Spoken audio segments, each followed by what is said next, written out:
Hello my lovely crafty people, and we are back with our DiScArDeD project, and today I'm going to do quite a long video, but I'm going to speed up lots of it for my artist response in response to my artist study on Natalia Karova. So if you remember, I did an artist copy which was the Centura, and I did some free embroidery. I layered up plastic, single-use plastics on the fabric, and did some machine stitching as well.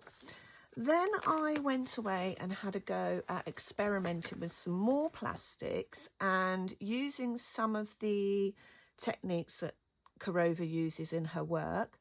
So I had a go at doing some letter applique, some layering and just free stitching, some layering and just some free embroidery with a bit of a purpose, more layering.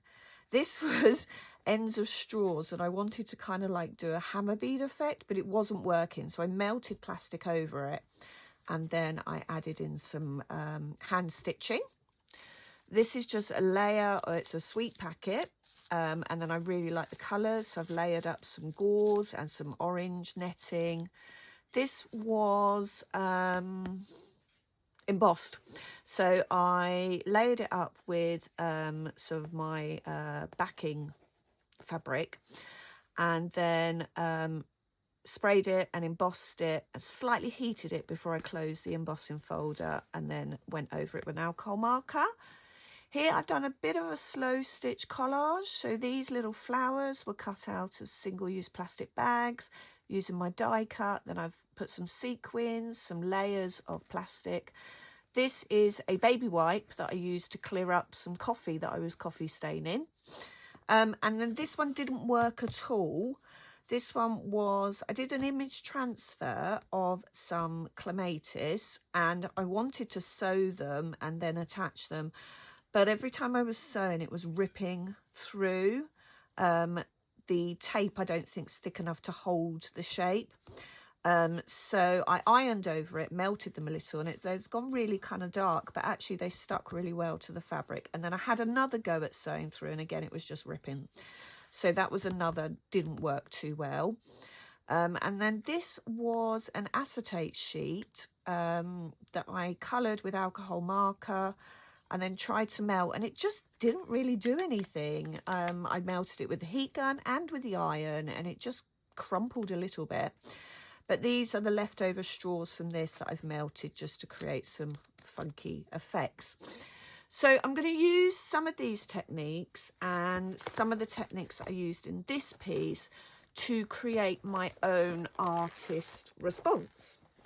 So, just like Karova, I took some pictures of the dahlias that are in my garden at the moment, and these are actual flowers that are in my garden. And then using Canva, I manipulated the images, I've sized them, I've removed the background, and I've layered them up. And then the background, the leafy background, is just a stock image I found.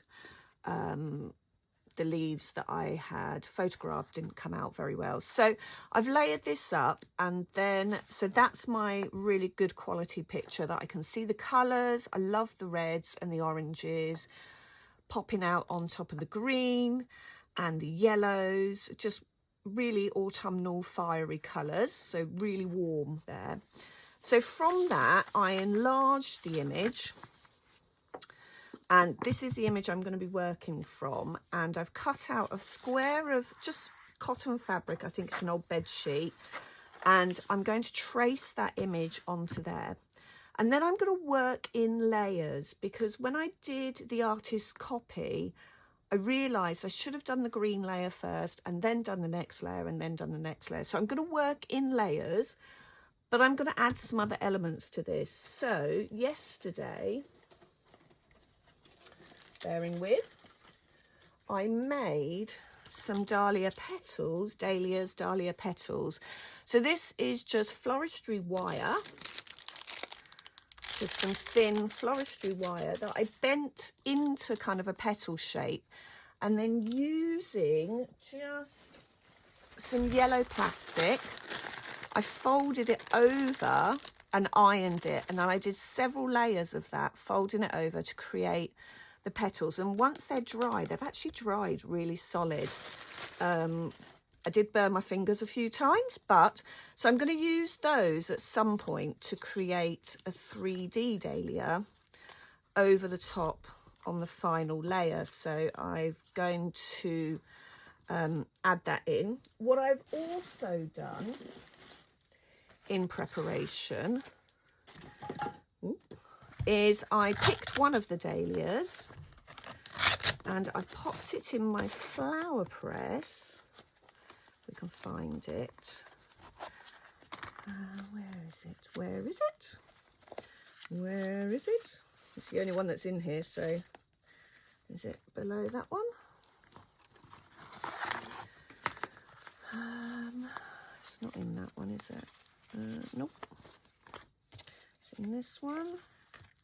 Yes, so I've pressed one of the dahlias and the seeds from the middle, and what I'm going to do is I'm going to encase that in some clear plastic and sew around the edges, so I'll have another 3D effect one. And actually it was really bright yellow when I pressed it, but you can see the colours have settled really well, so that, I'm really pleased with that. In fact, now that's pressed, I'm going to leave that one open to dry because I want them to dry out enough. No, I'm going to press it back down just for another.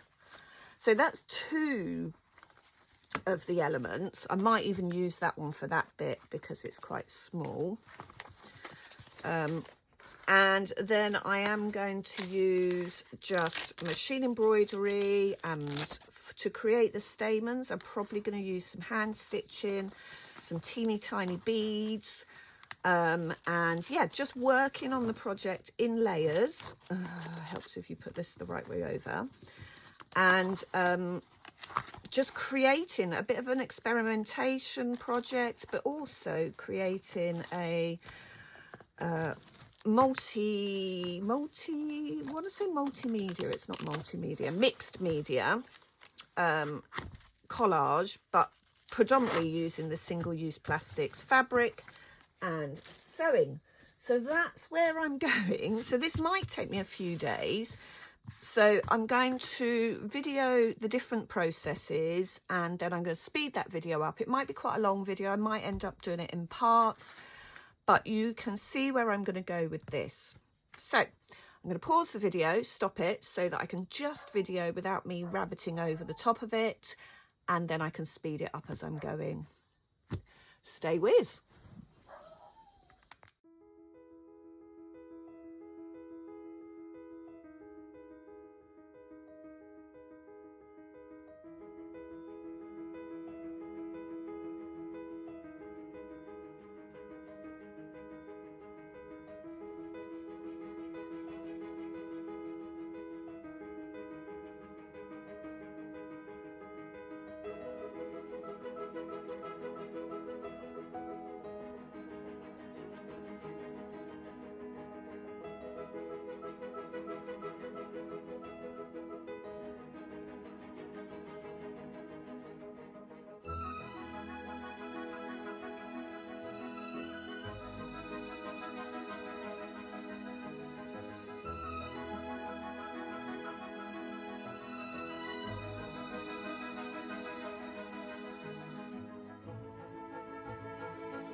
Okay, so background is complete. You can just about see the red leaves under, and I use the red because it's a complementary colour and will create a darker green.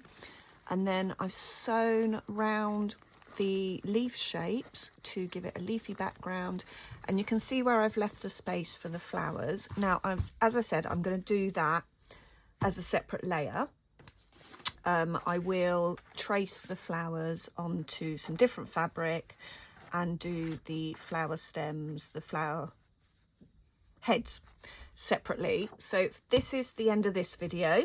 Keep watching because I will do another video of the flowers. So background complete.